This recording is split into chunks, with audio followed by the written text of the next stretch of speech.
You can have all the rhetoric you want. Airplanes can come in and bomb stuff, but you can't kill 25 million people. The fight will have to take place on the ground. If Trump thinks he's now going to invade Venezuela, but that's not how he works. Did Maduro negotiate his own self out? Did Maduro, why? Then did the opposition, as the opposition says, it was a negotiated exit? Was the minister of defense the opposition? Right? Because this looks closer to a soft coup, where there usually, when there's turmoil, where there's a change of regime, there's gunfire, bank robberies, crime goes out the window, law goes world without rule of law goes into effect. The criminal gangs, the Tren de Aragua, they could be running cities right now and living in the central bank with tons of gold. They could be running the country. Why did none of this happen? Indeed. So, And yeah, I mean, Nicolas Maduro himself seems pretty upbeat about the whole situation. He's come off double thumbs up, this right? plane on the way. Exactly. He's come off the boat, flown into New York. He's probably in a New York courtroom as we're speaking, and yet every time he's caught on a camera, he's smiling, thumbs up, waving, saying Happy New Year to the DEA agents. I've seen that before. Where does Yeah. this leave Venezuela itself, though? I mean, let's kind of lay out the pieces if we can here. In the aftermath, as you've noted, there's possibly even Cuban troops in Venezuela, maybe as many as 20,000. The rest of the Venezuelan military seems to be intact there. There's government-backed militias. There's even Colombian guerrilla groups around the western border, and of course, FARC. the U.S. Navy, and that naval group is still off Venezuela's northern shores. Who's in charge as of today, Monday, and what is the risk of this actually destabilizing? They call the people who follow Maduro, who were the political heirs of the Hugo Chavez era of radical socialist capitalist warlording, right?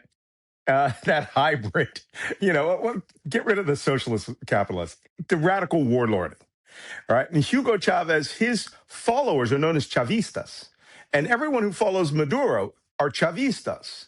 The government has now been left in place with the vice president, who is a lead Chavista. The minister of defense, Chavista. The minister of the interior, Chavista. So here's what's happened. Nicolas Maduro left Venezuela. That's it. Nothing else has changed. The relationships, I mean, they are all taking this defiant tone. Maduro's our president. Please return him. That's what you would do when you've turned your buddy in and you now have the reins of power. So nothing has changed. Trump has somehow got it into his head that he has been assured that they will do whatever he wants, or he could just drop more bombs and that would change the dynamic. That's not true. They could resist at the water's edge. They could, rig the oil fields to blow up, even though it's in their interest.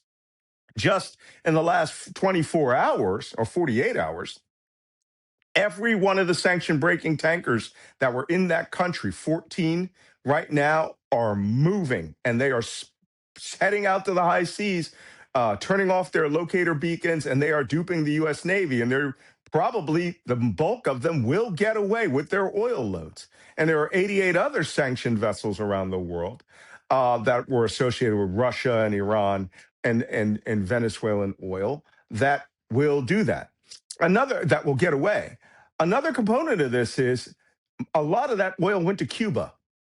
And this is where Cuba gained resources. Right now, that oil will have to come from Russia to Cuba if they want to sustain themselves. And this may have been block number one to get to block number two, which is the overthrow of the government in Cuba. And Marco Rubio and Donald Trump yesterday said Cuba's next. If that's the case, now I think we've been here before. It was called the Spanish-American War, right? It was started on a false flag operation, an accident that occurred in the USS Maine's boiler system, and we took over Cuba and the Philippines, fighting Spain in that way. And it lasted right up until the communists kicked us out in the 1950s. Please go refer to The Godfather 2 if you'd like the details of that, right? Which was the Batista government, a corrupt capitalist government run on drugs, gambling, and rum. That's what Donald Trump is saying they want to reinstall back into Cuba. The Cuban people have something to say about this too. Many will go along with it. But, the political aspect of this shows a president who said Panama could be next, right? He has a fantasy that Venezuela was full of Chinese troops and Chinese ships. He says the same thing about Panama. He threatened Greenland, where I'm going back to, because that is most likely the lowest hanging fruit. For him to try to seize Greenland from Denmark, which would start in NATO versus United States war, or as I told the one of the senior principals in Denmark, the first Danish-American war. And Denmark has put troops and weapons there since I was there. But now they are full of themselves, if you listen to them in the news, that they can do any damn thing they want in the Western Hemisphere.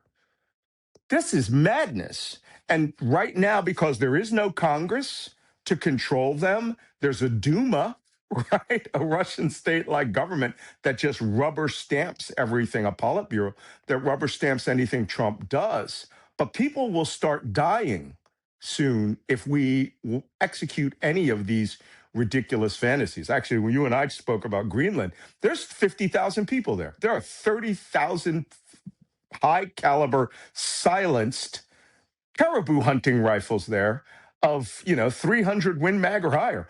I mean, these guys, you think these people won't defend their sovereignty, then somebody will pull the full avatar on you, right? They will stand up against you.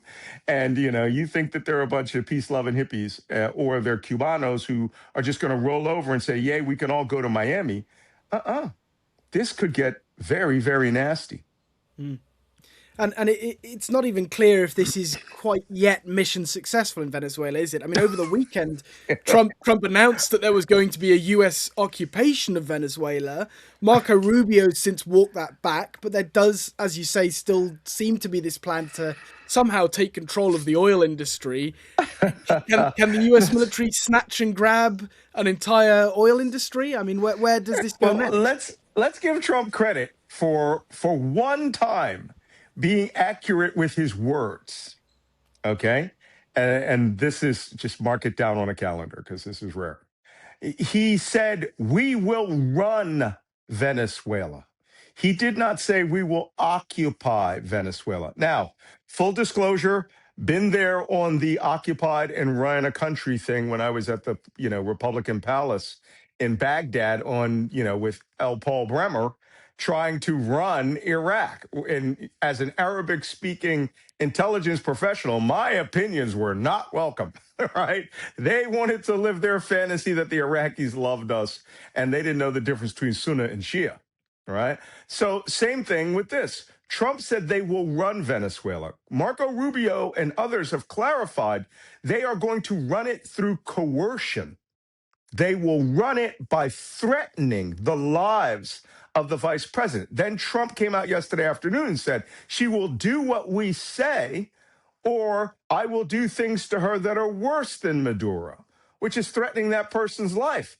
Now, if Malcolm Nance were running Venezuela, I'd be mobilizing 1 million people with rifles and surface-to-air missiles and say, okay, and we're going to have to we're hearing that more weapons are being handed out to militia groups and civilians as we speak as well.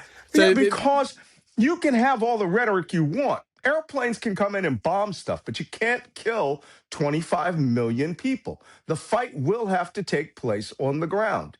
If Trump thinks he's now going to invade Venezuela, but that's not how he works. I do a podcast with his lawyer, Michael Cohen, every week, and a former lawyer worked with him every day. And he goes, no, it's all mafia Don stuff. He only wants as much threat as he can give for you to comply. Then once you've complied, he will put you through a ritualistic humiliation. And then he will demand things of you that you will do for him publicly, and then he has you. The problem is, Delcy Rodriguez, the vice president, immediately came out and was like, no, we're not doing any of the stuff that you said.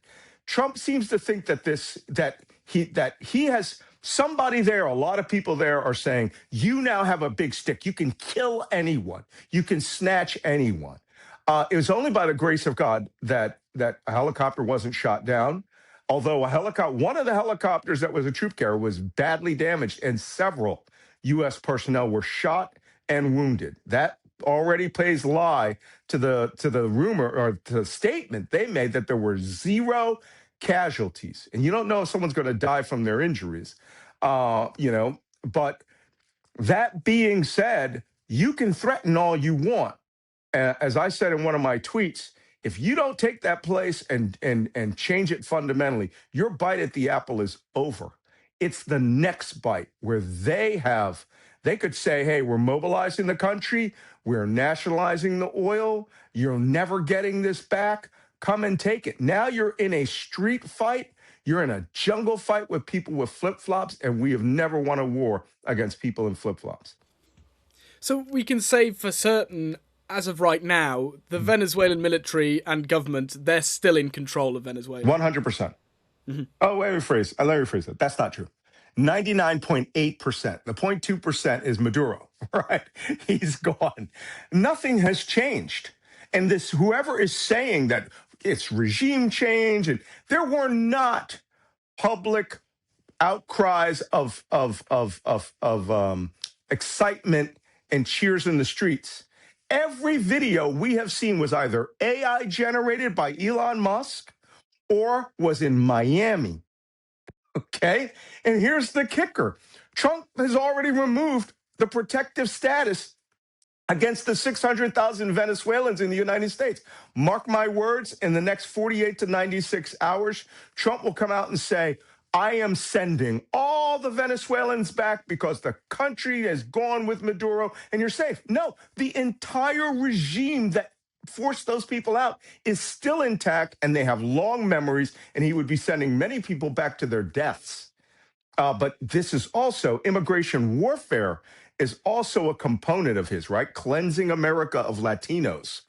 That crazy thing that comes from Stephen Miller, the guy who I famously called on Real Time with Bill Maher, Baby Goebbels, right?